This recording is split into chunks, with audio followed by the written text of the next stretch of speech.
আজ পবিত্র ঈদুল আজহা।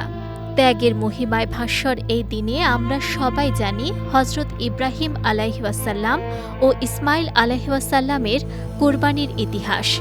কিন্তু আপনি কি জানেন এই ঘটনার পেছনে লুকিয়ে আছে এক অলৌকিক ছুরির রহস্যময় উপাখ্যান, যা পুরো মহাবিশ্বের নিয়মকে স্তব্ধ করে দিয়েছিল? চারদিকে খা খা করছে মিনার তপ্ত মরুভূমি। আল্লাহর এক কঠিন পরীক্ষায় উত্তীর্ণ হতে নিজের প্রিয় পুত্র হজরত ইসমাইল আলাইহিওয়াসাল্লামের গলায় ছুরি চালাতে যাচ্ছেন পিতা ইব্রাহিম আলাইহিওয়াসাল্লাম। কিন্তু অলৌকিক এক কাণ্ড, পৃথিবীর সবচেয়ে ধারালো সেই ছুরিটি বারবার চেষ্টা করার পরও ইসমাইল আলাইহিওয়াসাল্লামের নরম চামড়াতে একটি আঁচড়ও কাটতে পারছিল না। ইসলামিক ইতিহাস ও তাফসিরের বর্ণনা অনুযায়ী ইব্রাহিম আলাইহিওয়াসাল্লাম তখন দ্বিধায় পড়ে যান। ছুরিটির ধার পরীক্ষা করতে তিনি পাশে থাকা একটি আস্ত শক্ত পাথরের উপর আঘাত করেন। মুহূর্তেই সেই বিশাল পাথর কেটে দুই টুকরো হয়ে যায়। কিন্তু অলৌকিক বিষয় হল যে ছুরি পাথর কাটতে পারে, তা মানুষের চামড়া কাটছিল না। ঠিক এই জায়গাতেই বিজ্ঞানের সব সূত্র যেন থমকে যায়। যুক্তি আর প্রকৃতির নিয়মকে উলট পালট করে দিয়ে খোদ ইব্রাহিম আলাইহিওয়াসাল্লাম যখন ছুরিটিকে প্রশ্ন করলেন, তুমি পাথর কাটলে অথচ চামড়া কাটছ না কেন?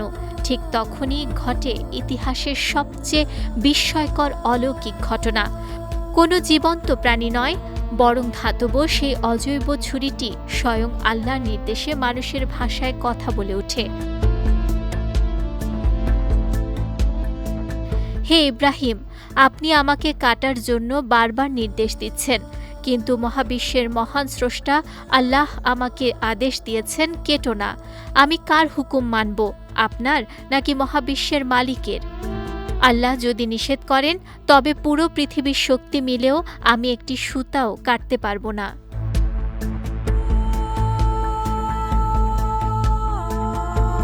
ইসলামিক স্কলাররা বলেন, এই ঘটনাটি প্রমাণ করে আগুন, পানি কিংবা ছুরি প্রকৃতির কোনো উপাদানেরই নিজস্ব কোনো ক্ষমতা নেই। ক্ষমতা একমাত্র মহান আল্লাহর। আল্লাহ অনুমতি না দিলে পৃথিবীর সবচেয়ে ধারালো অস্ত্র অকেজো হয়ে পড়ে।